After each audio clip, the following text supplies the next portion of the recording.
Hello guys, this is your boy TD of X. Welcome to another episode. Remember, I'm documenting my trades, and I believe that this trade are going to help you. So here we are killing Boom 1000. So you can clearly see our setup hit our TP and also behave setup, as you can clearly see on the left side. So our setup was built from 15-minute time frame, but this is an 1 hour time frame. But I can go to 15-minute time frame just to show you, so that you can see it's the same thing again. So you can see, and also we are floating on MT5, as you can clearly see on MT5 that we are floating massively. It was a snipe entry, never draw down, like so, which means our entry was a snipe from this zone and distributed until our take profit. So I'm going to take you through this trade to explain how we took this trade, my analysis and everything, because I analyzed this trade from a higher time frame until it's on a more smaller time frame. As you can clearly see, I wrote a daily FVG, which is a daily fair value gap, or to say a daily imbalance. So I'm going to take you through step by step how did I took this trade. Remember, I'm an equity trader, and also the signals were sent to my VIPs group, as you can clearly see here. This was a TP1, TP2, all TP are hit as we speak again. So I'm going to take you through this trade. Unfortunately, more trading view, there's no weekly time frame, but I'm going to try by all means to do what I'm going to. This was the explanation on my mentorship program. So on MT5 there is a weekly, but I'm going to draw a weekly time frame so that you can have a scenario. So on a weekly time frame, the price it was rallying up, and then it was pulling back again, and also there was this reaction, slight reaction, but still within this zone, never took this high. So what I'm trying to say is, on a daily time frame, as you can clearly see, Boom 1000 has been bearish.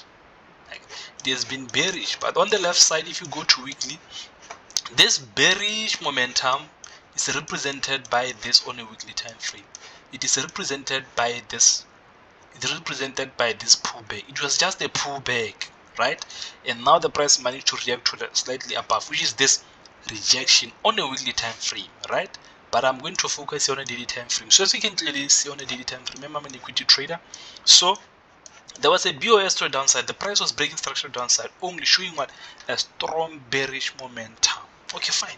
As a liquidity trader, I knew, okay, fine. As the price was going down, it was this highs were never being tested, which means there is a liquidity resting above. I'm not a fan of a fair value gap, but whenever there is something which is in line with it, or any pure which is intact with to support the confluence, that is when I can take my trade within the imbalance, or to say fair value gap. So you can see there is a fair value gap here resting above my liquidity zones, which means as a liquid trade, I waited patiently for the price to sweep this internal liquidity before I can take my trade. And then I was like, okay, fine, there's also an imbalance above, which is quite good. Okay, fine, an assumption I'm going to take my trade where in the imbalance zone. I can even show you, I'm going to show you before this.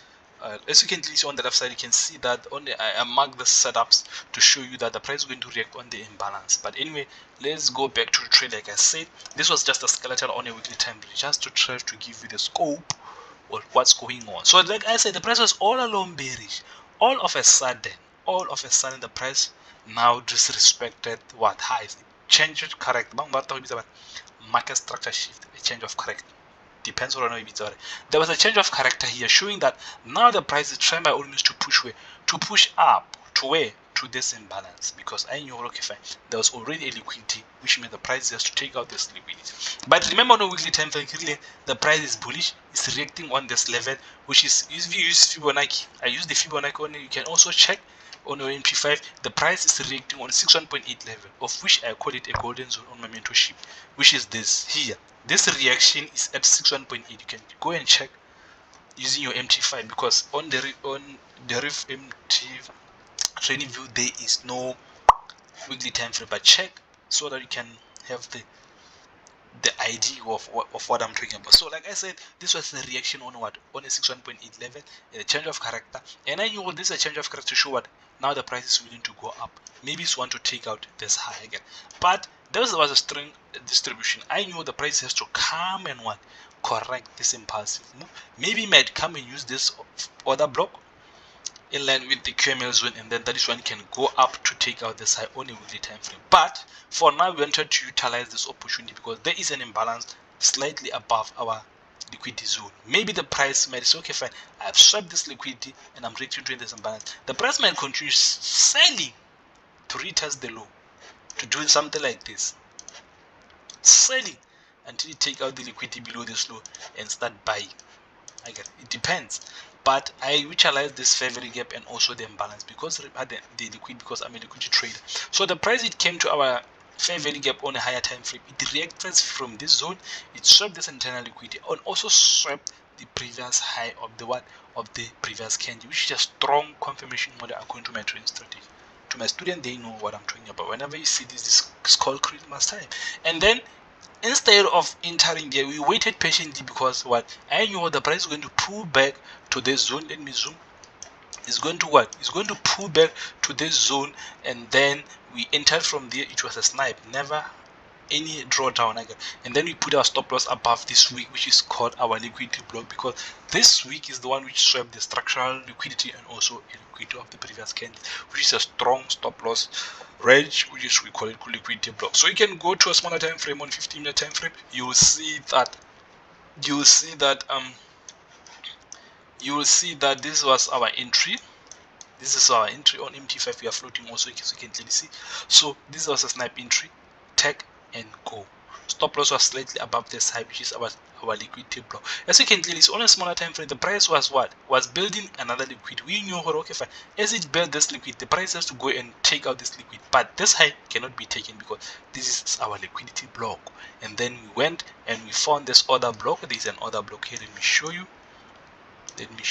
There is an other block here. There is this other block here,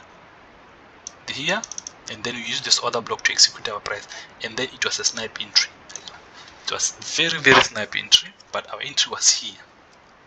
So I believe you learned something from the setup. And then guys, remember to like, follow, share, comment, whatever, any question in relation of trading, I will love, and I'm 100% sure I'm going to answer each and every comment, because trading is what I do on a daily basis, 247. So I hope you learn and learn through this journey. Anyway, this is my episode number 2. I'm going to keep on releasing videos on how I took my trade, both wins and losses. Remember guys. Anyway guys, this is your way to your fix. I'm signing out.